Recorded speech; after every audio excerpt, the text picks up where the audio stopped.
this frequency, resonance for the right-hand arc at this frequency, and hybridization when we bring them together so that this resonance is shifted down, this resonance is shifted down in the combined structure, and we also have present the track mode resonance shown there. So this is simply saying, fairly obviously, that when we bring our elements together, we can shift their local resonances significantly. Next one. Colin. This is a bit complicated, but basically we have resonance concentrated on the shorter arm in the short wavelengths. We have a kind of circulating resonance here. This is a field distribution plot. The one component of the electric field of the light interacting with the structure, and resonance concentrated on this one at the long wavelengths. The scale here goes from yellow is maximum negative to blue maximum positive. Next one. And the resonances shift down in energy. The energy is, of course, photon energy converted into wavelength. This is changing, making the structures progressively larger. Go on, next one. We've also played around with double resonance structures, combinations. This combination in particular where we have two rings, one outside the other with two gaps. We have reasonable agreement between experiment and theory for this structure. So this is experiment in dark and simulation in dashed line. And then we have simulated the behavior of the arrays of these structures. Next one, please.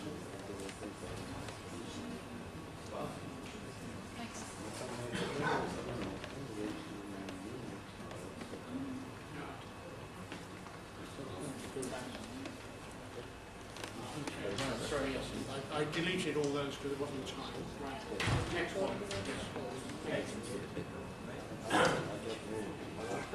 Okay, so that was a set of conclusions about biosensing, effectively also gas sensing, whether involuntarily or otherwise. Plasmonic resonances, absorption resonances. The double structure I've just shown gives additional degrees of freedom, gives more resonant features which we can tune to get different properties, and we can possibly tune into several different molecular features with a more complicated structure. Right, next one please. Right, so now I'm talking silicon, and I'm going to speed up. Resonance structures, rings, light couples in from a bus bar into one ring and then into the next ring, into the next ring, sequentially, so we have a slow light structure. This is rings of silicon acting as a waveguide. High index material sitting, this is cross-sectional one of these, silicon with some silica on top from the HSQ process, silica up below it is the lower cladding. Next one, please. Nanometer scale precision both in controlling this gap, which is determining the amount of coupling between this waveguide and this waveguide.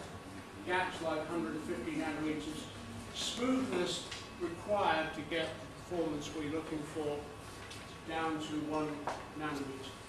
So we're asking for smoothness in the fabrication process where we're removing material comparable with the spacing between atoms. So that's a pretty demanding. Go on. This I mentioned work at IBM where they took 235 rings in some cases and they coupled one light from one into the next over 235, looked at the transmission from one end to the other as a function of wavelength. You get a repeating structure because these are, this is a periodic structure, so it has different spectral behavior, which is itself periodic. What I want to mention for the physicists present is that in here you get some kind of version, I will use again the qualifying words of Anderson localization. If you have at least a sufficiently weak definition of Anderson localization, it's always ready to come out and hit you. I've used the word dread Anderson localization, and then a nature editor deleted the word dread before I could stop on the last. But anyway, dread in the sense that it's not good. So Anderson localization, in other words, I try and make a perfectly regular structure, but it turns out that the behavior is actually spectrally very irregular. We may have to make 235 to bring this out. If we make photonic crystal structures, it may be that only a few tens of periods, even with best perfection we can make, still have vulnerability to localization, to strong spectral variations in an uncontrolled manner of the transmission of light through the structure. Next one. This is how to do it better. Fewer numbers of rings. Thermal control. These are electrodes which are adjusting the temperature of each of these rings separately so that we can align the resonances and the coupling between them to some extent. We can align their resonances to be almost perfectly identical. And then we can get better response. Next one, please. This is an old measurement carried out by my friends in Milan, Polytechnico Milano. The through transmission, this is the theory, this is the experiment. The coupling across into the resonator, the drop port, this is modeling and this is actual measurement. Much better results than this have been obtained in superior device structures more recently. We've also made photodetectors based on resonance, where we have enhanced the detection capability of an ion-implanted silicon structure. So the key thing is we use ion implantation, 3 processes, P-type doping by ion implantation, separately N-type doping by ion implantation, and then further, it's a homotype implantation of silicon into silicon to produce defect structures. So what's been made is a device which will work at 1.5 micrometers wavelength, even though silicon itself is intrinsically transparent at 1.5 micrometers. So we have to ion implant in order to actually make a structure which will start to detect photons, and in particular will detect photons as a process of electron-hole pair generation. This device went 6 times backwards and forwards across the Atlantic, but actually it's done the 7th time, because we had a graduate student from McMaster University in Canada, and so it went 6 times. It had to be processed back in the UK 3 times to do each of the maskings for each of the implantation processes. Next one. Enhanced detection. You see these sharp resonances in the transmitted power. Next one, please. And this is a local one. So it's very, very wavelength selective, but it then gets eventually to a responsivity which is comparable with a pure device in a very compact structure. It's occupying a very small area. Next one, please. We've also made structures with silicon wires where we add on corrugation Bragg grating.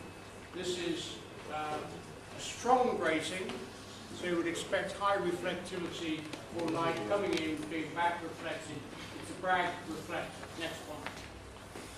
If we have the right aspect ratio in the slots that we've carved into silicon, the stop band, which is very obvious in one dimension, can almost completely disappear when we make a slightly different indentation and then return.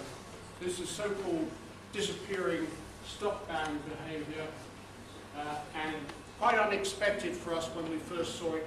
It's because of the particular shape, the very rectangular shape of the structure, that this behavior occurs. It's a manifestation of 2 British phenomena. These British phenomena are Bragg reflection, although some people say it's actually Australian, because the Braggs went to Australia, and a Scottish phenomenon in particular, which is Brewster's angle. Next one. This just shows how the distribution changes when we are in a situation with one indentation. We have this distribution above the stop band, this distribution below the stop band. When we go through the almost disappearing stop band, the redistribution is such that we have substantial parts of the modal energy in all parts of the structure. structure, and then when we go across to an even bigger indentation, we have redistributed so that above the stop band is now primarily in the T. So totally different distribution here and here, and the opposite way around, but still totally different distribution here and here on either side of the disappearing stop band phenomenon.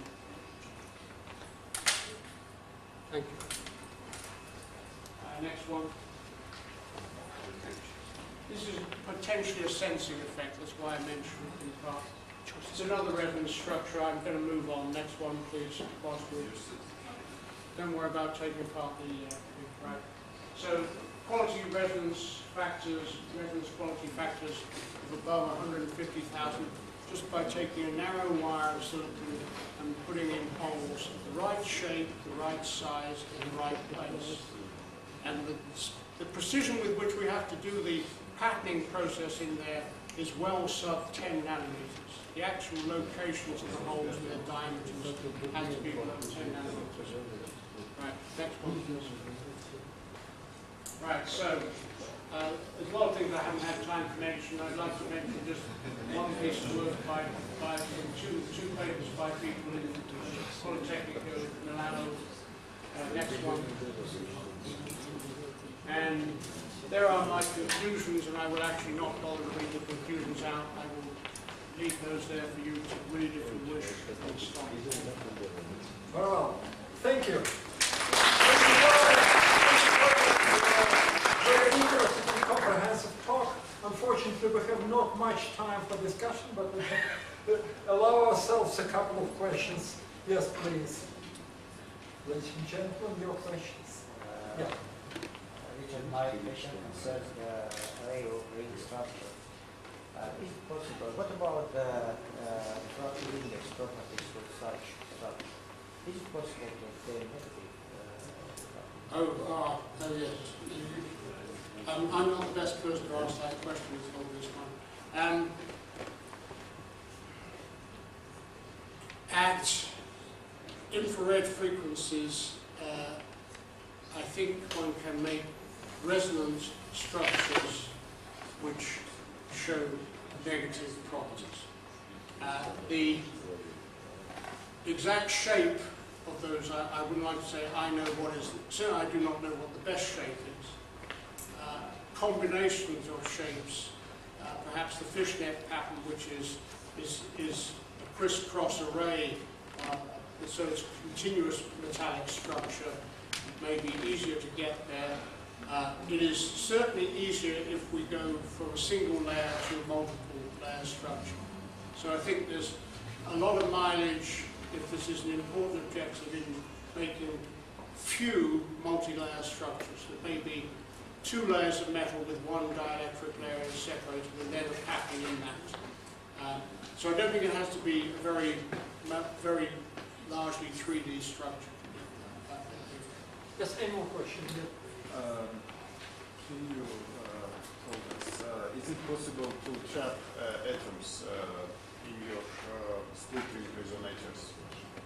To chirp? To trap atoms? Yes.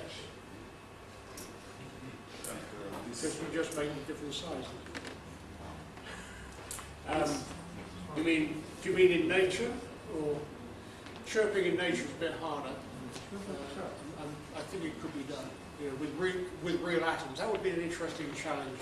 Can I make, and we can make quasi-crystals occur not by necessarily natural processes, but I think they probably are naturally occurring. You have to do very strong things. Whether you could then actually process in such a way that you actually have chirping, I don't know. Yes. Okay, so all other people have an opportunity to communicate with Professor Donadou during our coffee break, and see you in a half an hour.